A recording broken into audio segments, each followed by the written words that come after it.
Cześć, Norbert here. In this episode of Slavic Languages series, Mikhail, the Rusin from Uzhhorod, is back. We invited 4 Ukrainian speakers from different parts of Ukraine, and we are going to see how well they can understand the Carpatho-Rusin language, which in Ukraine is considered a dialect of Ukrainian.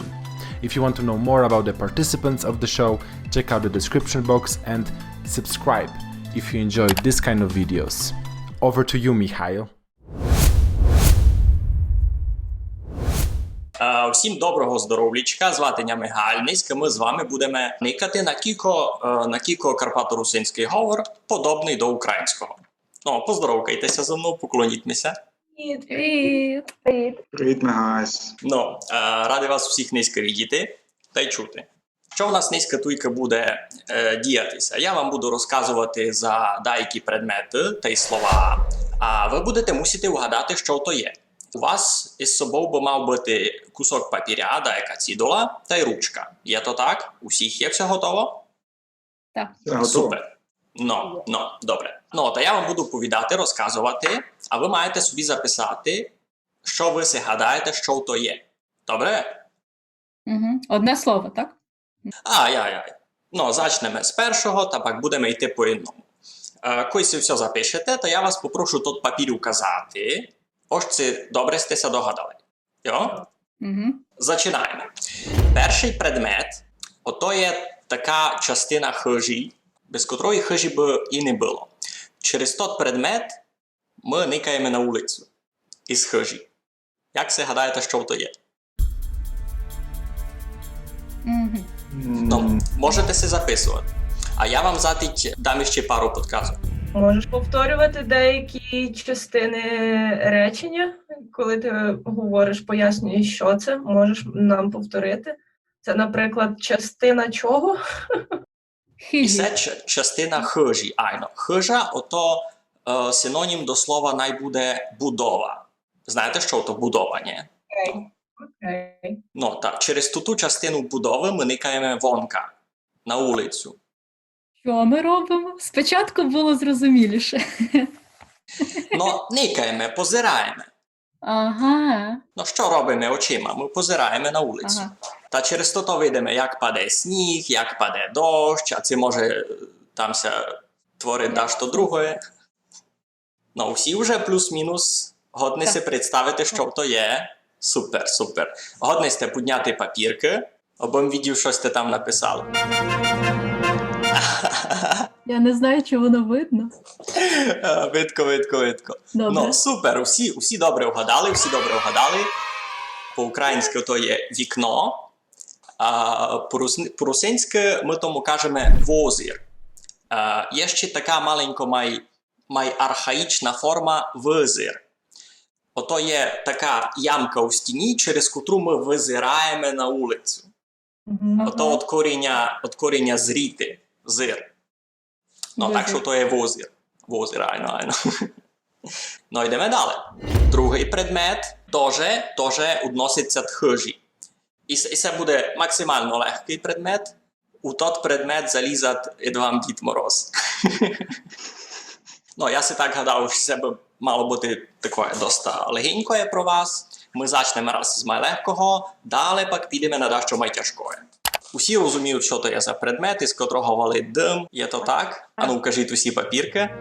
У димі підгорі. Труба. Добре. Справно написала. І добре тямлю по-українськи ото є не лише труба, а й димар. Димар, так. Ага. По-русинськи ми то називаємо комено.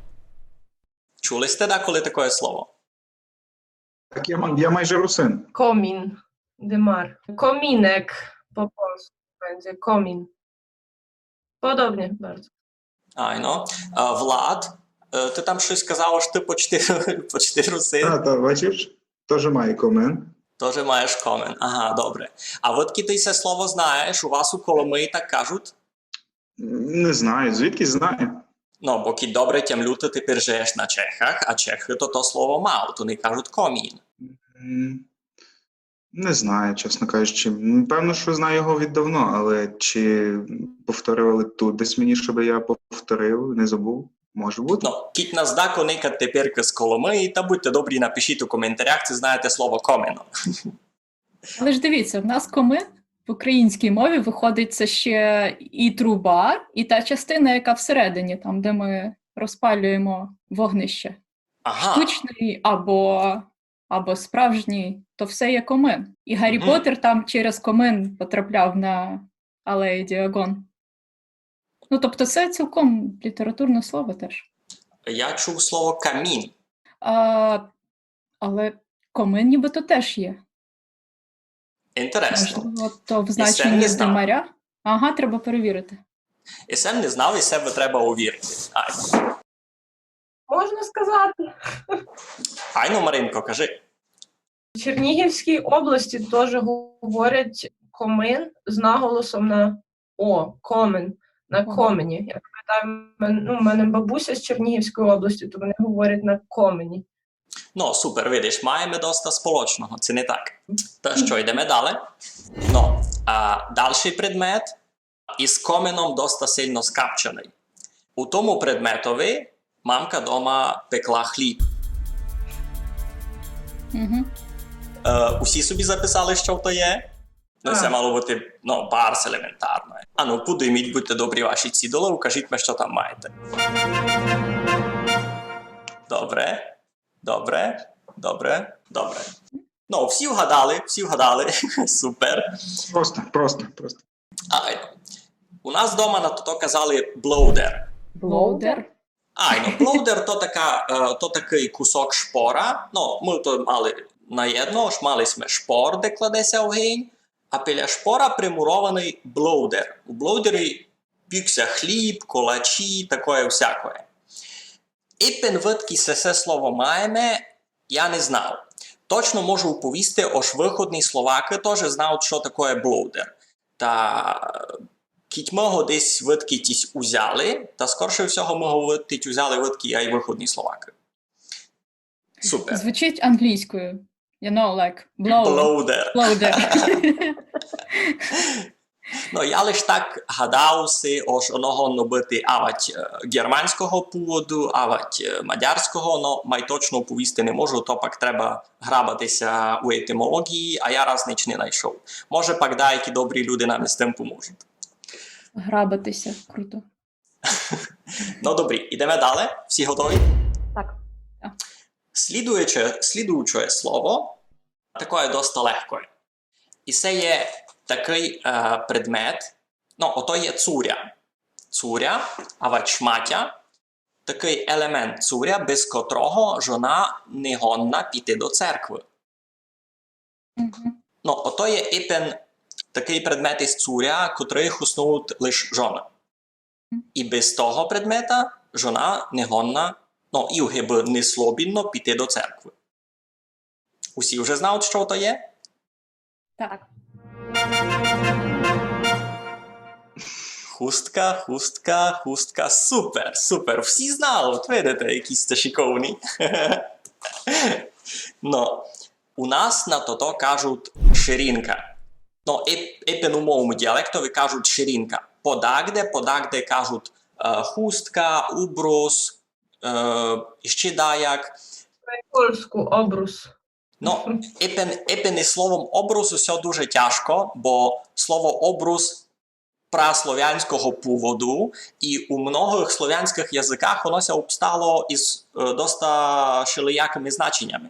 Бо у нас є ще слово уброся, котре ми хуснуємо на ручник, ось коли руки помиєш, та пак ся повтирати. Та я ся втирав убросятям. А, наприклад, ки добре тямлю, у російському язикові є слово уброс, а вони то кажуть на скатерть, на стіл. І поляки теж так говорять обрус Мгм. на столи, обруси. Угу. Ну, виходить шмат тканини, а там він буде чи хусткою, чи скатеркою, чи рушником. Так? Ну, видите, ось є тот сполучний корінь у тому всьому. Що кажете, пані Світлано? На шмат тканини ще кажуть обріз, схоже по звучанню. Ага. Обріз. Але може там інший корінь буде? Може, але мені згадав. Ото звучить доста подобно, бо мені ся так видить, ото слово утворено від слова різати. Епено, що удрізаш кусок. А обрус, ото є другий корінь. Ну, ніч, не бай. Ідемо далі. Друге слово, ото теж таке цуря, котре тепер хуснуть у шитки, а маленько май давно хуснували лем чоловіки. Нічого не ясно. Абсолютно. Добрі. Ото теж такий шмат цуря, а вадьги у нас ще кажуть шматя, ото тож у щось обираєте. Котрий май давно був типічний про чоловіків, а тепер ото носять усі. Ага. I know. Угу. Усі ся здогадали, що в того набити. Мабуть, що в цьому жінці не можна в церкву, так? Навіть зараз. Точно не можна. О, супер. Ну, це не супер, звісно, але я знаю, яке слово. Ну, я се насправді лише так гадав, бо може суд якісь такі добрі священники, котрі все поволять, тож, ходіть у чому хочете. Ну, я й тому ніч не мав. Добре, всі мав то записано, а ну, кажіть ми, будьте добрі. Видно? Я спочатку подумала про колготки. Ага. Сказала про церкву, що не можна в церкву. Ой, підказка. Вони і підбори колись носили, чоловіки перші, а тепер тільки Я жінки. пам'ятаю, що в колготках ходили раніше, Ага. правильно? Так. І в гульфиках. Ну, айбо по правді ви всі вгадали. Українське ся кличе штани. У нас на того кажуть авать ногавиці, авать гаті. Гача. Ну, тільки є jedna маленька різниця. Бо, наприклад, у мене в діалектові годне казати гаті на любі другі ногавиці. А у декотрих діалектах ото є так, що вони кажуть ногавиці на штани, а гаті, а ведь скорше гатьки, ото суть сугубо труси, білизна. Ми ж говоримо ногавиці теж, є таке українське слово, правильно, ногавиці? Я б не сказала. Я як представниця середньонадніпрянської мови, то, мабуть, ні, я не чула ні разу. В мене нормально в Хмельницькій області про це говорять ногавиці. Пам'ятаю, в дитинстві мама, коли там мені вдівала якісь брюки, то називала, що одна ногавиця і друга ногавиця. Ага, цікаво, бо ви ближче до Мигаля там, територіально. Я вам повідав таку історію за слово ногавиці, ож воно є епен сугубо слов'янського поводу і дуже много десь стрічать епен у западних слов'ян. На Чехах теж хуснують слово ногавиці, словаки теж хуснують слово ногавиці. Щось як от южних слов'ян точно не знав, бо не мав з ними доста много контактів, аж так аби за цуря говорити. Та ото мені чудно, ось у нас воно теж є, і воно є з того боку Карпат теж, і все є нормально. А рукавиці так само? Бачите, рукавиці в нас збереглися в літературній, а ногавиці тільки у вас. Ну, видиш.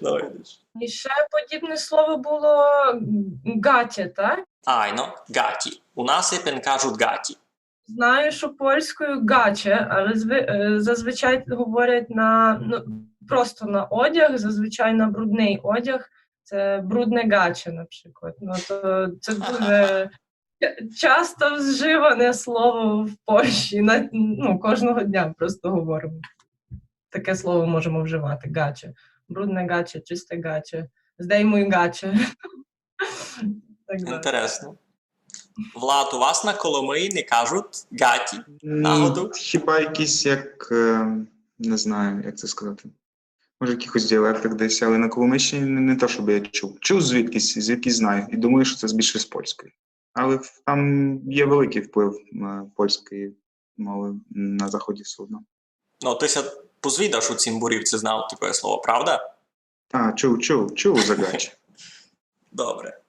І ще одно слово, таке доста простеньке, і це є теж такий елемент цуря, котрий іпен знайдете у тих гатях. І туди будете класти свій телефон, будете класти подайкі ключі, а діти туди дуже люблять класти, що лиш знайдуть на вулиці. Я фурт носив там гомбиці, всякі камінчики, всякі інтересні гвоздики, то все. Ну і це мало бути супер легко. Всі мають записано? Легко, так. А ну, кажіть папірчик. Супер, супер. Ага. Мені ся дуже любить, як Марина все пробує схематично писати. Вона слова писати не буде, вона ліпше намалює. Ну. Я тобі чесно скажу, я вже розівчилась українською писати, і мені виходять тільки українські друковані літери, тому мені швидше просто намалювати. Ну, не бай, так іще майліпше, будемо видіти май крупно. Добре. Так що українське слово кишеня у нас то називають жеб. Жеб. Айно, на букву Б у кінці. Ага. Так є Борис. Так що жеб. Я у жебі ношу жаболовку. Я у жебі ношу телефон. Це від цього слова тоді буде жебрак українське. Я теж подумала. Ну. А я не знав. Барс інтересна гіпотеза. В голуба є зоб. Жебрак. Це треба буде поникати. Я так никав етимологію, ож і це слово є у мадярському язикові. Жеб. Звучить ідентично один у один, а це є воно ще десь, я не пам'ятаю. Там писало ож слово жеб тюркського поводу. Ож це слово принесли тюрки. Та годно бити, ож воно в український язик теж годно було попасти від тюрків, а й був маленько іншому значенню, та маємо жебрака. Ну, по правді я не знав, треба поникати етимологію іпен слова жебрак. І це є барс інтересний приклад. Може, жеб буде означати взагалі якусь сумку, тобто або всередині штанів кишеню, це як сумка така вшита, або сумка в жебрака, який там жебри в неї щось. Інтересно. У нас хоснується сугубо про той жеб, котрий маєш у ногавицях, у джинсах, розумієте, ну. А щось таке, тканий, якийсь міх тканий, котрий не є частиною твого цуря, то вже є ташка. Треба дивитися. Ну, знаєте, нам у то все так легко йшло, я аж із чудував. Та не сміємося на тому спирати, йдемо дачому маленькому й тяжкому. Я тільки про вас приготовив подаякі ідіоми. Гися тому каже приказки. Click here if you want to watch another video featuring the Rusin language or explore other videos in the series. If you like this kind of content, subscribe and hit the bell so YouTube notifies you whenever I publish a new video. We are looking forward to reading your comments in the comment section below. Cześć!